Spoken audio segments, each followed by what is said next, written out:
Hi friends, आज आमर है भात, ये है पालंग शाग बरा, ये कॉर्नफ्लावर आउ जो कहते बेसन पकई ये है सोयाबीन। यहाँ तरकारी नुह मैंने खाली पियाज आउ टमाटर ये है आंबुल चकटा।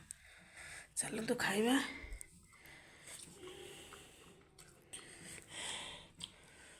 यार रेसिपी मुझे निहाती आनमी, जेहेतु आप सब्सक्राइब करना कि लाइक भी करना कि कमेंट भी करना, आपन टिके चैनल को सपोर्ट करंतु, ता आगु को भल भल वीडियो आसीबो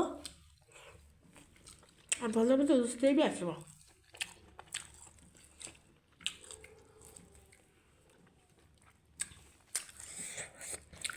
ये आंबुल